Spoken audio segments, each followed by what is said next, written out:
Today I want to talk about the process of designing government. The problem is that designing government isn't a lost art, it's an undiscovered science.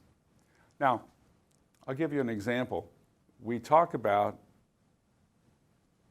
public policy, figuring out what government should do, and we talk about public administration, how we figure out whether it's working. But we don't talk about the keystone in here, which is how we design what it is we're trying to do in response to the policy issue to make the administration worth doing. That's the problem. On March 14th, 1993, I and several other civil servants and some political types met with then Vice President Al Gore to talk about starting something called the National Performance Review. And what I told the Vice President, not at that meeting, but at a subsequent meeting, was if we were going to do the National Performance Review, trying to make government work better and cost less, we really needed to get into program design, how you figure out how government should attack these problems. And he said, I'm sorry, I understand that. He was a congressman and a senator before he was vice president, but we don't have time for that. Now, I did bear in mind Admiral Hopper's famous dictum, it's easier to get forgiveness than permission. And so I collared a guy named Carson Ouyang, who retired from government as the chancellor of the National Intelligence University, but he had also been in charge of training for both the FTA, the Federal Aviation Administration, and also NASA. So he was an experienced bureaucrat. He collected a bunch of other people who were interested in this program design issue, and they wrote one of the accompanying reports of the National Performance Review called Rethinking Program Design. Unfortunately, there were 39 accompanying reports, and there were 4 recommendations from this one. I talked to Carson just several weeks ago, and I said there was no follow-up. And he said there was one item of follow-up that he and another member of the team named Peter Spencer had written a chapter for the second edition of the Handbook of Public Administration. There have now been more editions of the handbook, and this is the only one that talked about program design. But there were 2 things worth noting. Despite the best intentions of successive administrations, the federal government has spawned burgeoning numbers of public programs that are badly designed, ill-conceived, and fatally flawed. And, unfortunately, the lack of well-developed program design principles and techniques within government may still cause fundamental issues of program structure and process to receive inadequate attention. And that was as far as we got at that time. What had happened in '93 was something called the Government Performance and Results Act. And everybody has been chasing that down. OMB has been spending an immense amount of time. I'd hate to know how much effort has gone into following up on the provisions of GPRA, as it's known. And then it was followed by the Modernization Act in 2010. Both GPRA and GPRAMA take their subject matter, the programs, as givens. They're on this side, the public administration side. Neither stresses feedback to the Congress about what or does not work, and neither talks at all about program design. Program design would have to include inquiry, innovation, and analysis, as well as performance and evaluation, and would have to provide feedback to the Congress about what worked and what didn't. But the bottom line is the federal government does not address the design of government at this time. Now, there are solutions to this. There are factors that could go into the development of a discipline of program design. Those would be the concept of design itself, the existing tools of government, systems thinking, design mainstreaming, which is what's happening now in 2015 as opposed to what was going on when I was talking about it first in 1997, and then where we are in the information explosion. So let's go through those one at a time. What is design? Victor Papanek wrote this book a long time ago. He said that design is basic to all human activities. More recently, John Ficarra, who's famous on the West Coast, wrote this book, and he said, complex systems are shaped by all the people who use them. And it turns out to be facilitators of change among large groups of people, like nations. And we should talk about artifacts, because an artifact is something created by humans, and laws, programs, bureaucracy, and so forth are artifacts. We made them. Government itself is an artifact. The creation of artifacts requires the use of tools. The first tool may well have been a hammer, which you could actually lift and didn't break when you started trying to hit something else with it. And this evolved over the course of a number of years to the point where there were some 500 different types of hammers. So you can't just say hammer. You have to be more specific about the type of hammer, what it's being used for, how long you expect it to live, how expensive it is, how big you have to be to hold it. There are a whole bunch of issues around hammer. So then you ask, what are the tools of government? And the same questions come up. And it's worth noting that the book is pretty thick. It covers a lot of ground. These are the tools that he lists, and these are the tools that we'll be discussing later in the practicum. And in the book, Lester Salomon talks about evaluating the tools, and he talks about key tool dimensions. He does that more or less on a tool-by-tool basis without looking, again, at the 500 hammer problem. For example, the contracting tool includes buying paper, support services, $400,000 helmets, and creating incentive prize competitions. Now, incentive prizes are a small subset of tools, but Deloitte has written an 82-page report on designing prize tools. It says that if you want to achieve a desired outcome, you face a complex set of design choices. If you want to extend the tool set, at a minimum, you have to establish subcategories and establish dimensions and features and applicability and evaluating their use and feeding that back to the people who design the tools. But there's another thing which we really need to do, which is to develop a pattern language for governmental tools, for the design of government. And this is a technical term which arose in architecture, but has gotten broad applicability in a number of other disciplines. It comes from the book by Christopher Alexander, A Pattern Language. Pattern language is a method of describing good design practices within a field of expertise. The elements of the language are called patterns, and the goal is to come up with a solution which can be used many times over under different circumstances. You know, and then we're starting to get pretty deep into this discussion of pattern languages, so I thought I would just give you a couple examples. 2 patterns. When people have a choice, they will always gravitate to rooms that have light from 2 sides and stay away from rooms that have light coming in from only one side. This is something which he derived from experience. He didn't make this up as an architect. The one which I quote more often is 6-foot balconies. Balconies and porches which are less than 6 feet wide are hardly ever used. So if we could come up with a pattern language, which is not simple, but if we could come up with a pattern language for the design of government, looking at situations where particular tools have been used and coming up with more general applicability of the appropriateness of a tool to a situation, we'd be steps ahead. Systems thinking, we need the resolve to address systems rather than symptoms.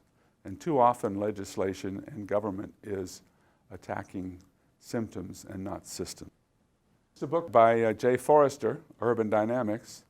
What Jay Forrester did was he wrote industrial dynamics, urban dynamics, world dynamics.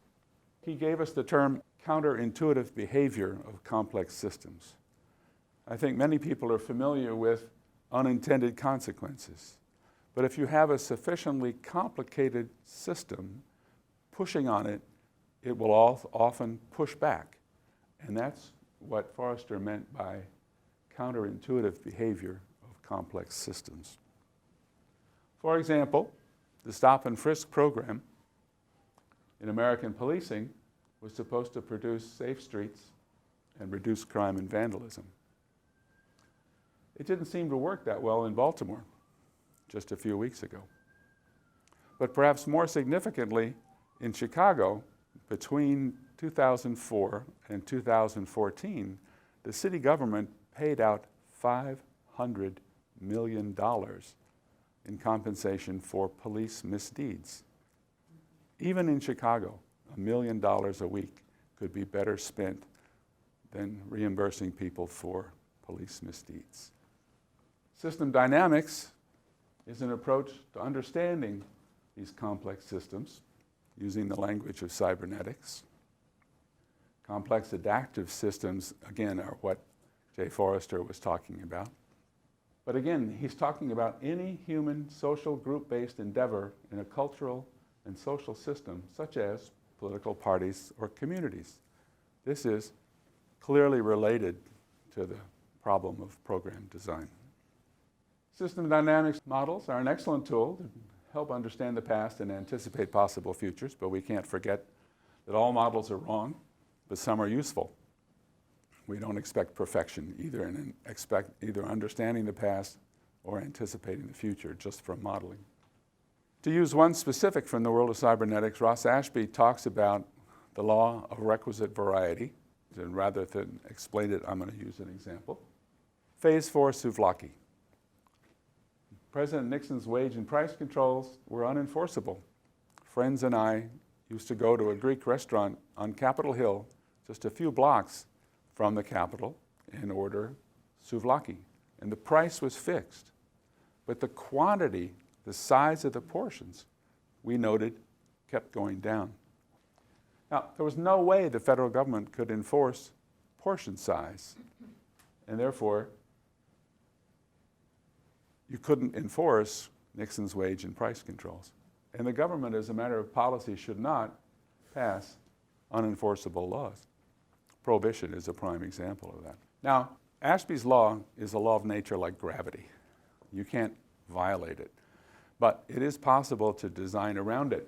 An office with 10 attorneys at Social Security was charged with countering mail fraud, and that worked really well until the internet exploded the opportunities for defrauding people about possible social security claims. And what the attorneys did was they got together, they thought about their problem, and then they approached not only the providers of internet services, but the banks that would be taking the receipts from mail fraud. And they got them all to agree not to take those ads and not to process those payments. And it really shut down that form of internet social security fraud. Interestingly enough, it shot it down not only in America, but in foreign countries where there was no provision whatsoever for American attorneys working for the federal government to be able to do anything about that problem. So, although Ashby's laws can't be violated, the attorneys changed what they did, and they got around it by incorporating additional controllers. In other words, they redesigned their program. Apart from the definition that we talked about earlier, design has gone mainstream in the 21st century. And design has also gone generic. We talk about designing everything. It's not tables and chairs anymore. This quote, though, is from Herbert Simon in The Sciences of the Artificial, which goes back a ways. But what he says is that design is the core of all professional training. It's the principal mark that distinguishes the professions from the sciences. Schools of engineering, as well as schools of architecture, business, education, law, and medicine are all centrally involved with issues of design. One of the shining lights at the moment is the D School at Stanford. And D School President George Kemble gave a speech at Chautauqua, which is captured here. And as noted, this is an emerging, if not exploding, field. Henry Petrosky, my favorite engineer, provides the key insight into design. Good design requires both understanding and anticipating failure. And I don't think that's done commonly in Washington either. Failure is an unacceptable difference between expected and observed performance. Anticipating and identifying how a design can fail, or even just be perceived to fail, is the first step in making it a success. He's written several books on this subject of design and failure. This is the most recent one. And we have federal programs that are considered failure, or at least less than successful. But in Washington, we seldom distinguish between the program's design and its implementation. During economic downturns, EDA and Commerce for years got money to spend on construction projects, courthouses and so forth, and the program was designed to alleviate the recession. In other words, to counter a negative feedback loop. But what they found out was it took so long to get the projects underway that often when they were funding them, the money went to accelerating the following recovery, which was in a positive feedback loop. This was noted in '76 by Commerce's new Office of Program Evaluation, which I had started. And the program was modified to request and approve only shovel-ready projects. The program's counter-cyclical purpose was regained. In effect, we changed that program's design. Petrosky says, successful change comes not from emulating success and trying to better it, but from learning from and anticipating failure. Doesn't have to be actual failure, but it can be hypothetically imagined failure. And I don't believe that that's something that's commonly done in Washington. Here's a quote from even earlier, 4 centuries ago. Some positive, persisting fops we know, who, if once wrong, will needs be always so. But you, with pleasure, own your errors past, and make each day a critic on the last. One of my favorite quotes from John Bradamus, who knew something about the Congress. Congress never gets anything right the first time. After 5 or 6 years, we have to revisit our solutions and correct them. At least there's a feedback loop, but I think it could be better informed. Nothing new about the information explosion right now, like crowdsourcing is a process of obtaining needed services, ideas, or content by getting contributions from a large number of people. It's becoming quite widespread. It actually was started perhaps some time ago. The Longitude Prize was a form. Wikipedia itself is a form of crowdsourcing. Oregon's Kitchen Table operates out of Portland State University, and what they do is they ask Oregonians to sign up and then be willing to do things like comment on the governor's 10-year budget plan, or to do crowdsourcing for a bicycle park, or soon to be doing micro-lending to people within the community. Gavin Newsom has laid out 5 themes for connecting people in government in his new book. They're all from the information explosion. And he says we have to be transparent. We must encourage everyone to use that data. We need to engage people on their own terms. We need to allow people to bypass government to solve problems without going through government in the first place. And of course, we must inject a more innovative entrepreneurial mindset into government itself. Madeleine Albright captured it all well years ago. People are speaking to their government with 21st century technology.